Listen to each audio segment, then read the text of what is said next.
My name is Tommy Roberts, and I'm a founding member of Hope with a Hammer. I was formerly a general contractor in Sevier County. It is where I developed the skill set that is now essential in the ministry that God has led us to. I also pastor Rio Central Church. So we started helping people with construction with Hurricane Katrina, and from there we started doing disaster relief. But then in 2019, Hurricane Dorian hit a small island in the Bahamas, and that's where we met 3 widows who had completely lost their home, and that's when we started building homes from scratch for people. At the heart of Hope with the Hammer is really the gospel. We come into people's life, they can't afford it, they can never repay us. I can never repay God. And we want to begin to help build their lives back. Jesus came into my life and gave me something I could never attain by my own works. And to be able to do the same thing with Hope and the Hammer, to go to someone who has just gone through a disaster and help them rebuild their lives, it's the reality of God at work.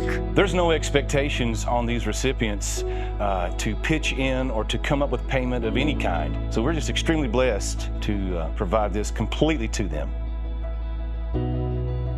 My name is Peter Boros. I'm a contractor, but realistically, I'm really a missionary contractor. I take the talents that God has given me and I use them as much as I can for His cause. So it's not just a job, it's not just a ministry, it's ordinary men gathering together, using their God-given talents and ministering, being the very hands and feet of Jesus Christ. Hope with a Hammer has had a huge impact on my life, has given me a mission and a purpose. I tell my kids 2 things. 1, that they have a personal relationship with Jesus Christ. And 2 is that they find something that they're passionate about and they pursue that with everything in them. That's what Hope with a Hammer is to me.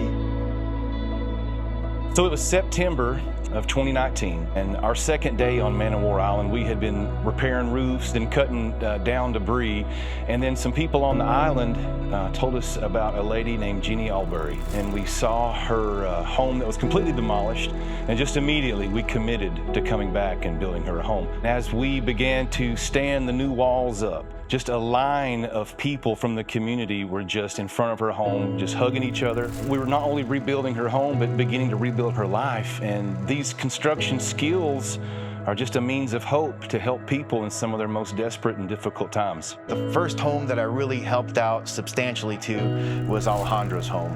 It was 2 missionaries who were completely deserving, and I'm sure they thought they were forgotten, but surely the Lord had not forgotten them. If you've never been on a mission trip, you've never served in any capacity, I highly recommend that you get involved in some way, because it's more of a blessing than you could ever imagine. So since 2019, we've built about 3 homes a year, and moving forward, we would like to keep that pace. You know, our desire long-term is to own more machinery, to have our own warehouse. We would love to have more equipment, more resources to be able to help more people. What I'd really like to ask is that you would dig down and see how you could financially help a ministry like this and see how you could contribute. If you want to be a volunteer, be a volunteer. It's the best thing. It'll change your life.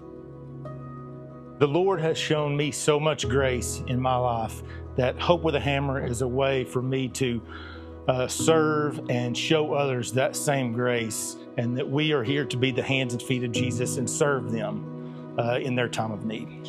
It's going to Arkansas and seeing a great woman who's raised kids on her own. She's never lived in a real house that you could heat and cool and have reliable utilities and water and electricity, things that we all take for granted.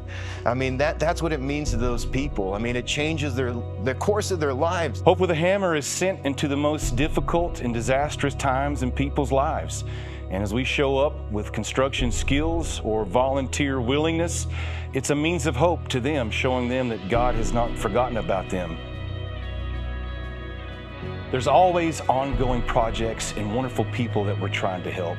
And we can't do this without your support, without your help. You can go to hopewithahammer.org and see our current projects and also find ways to give. God bless.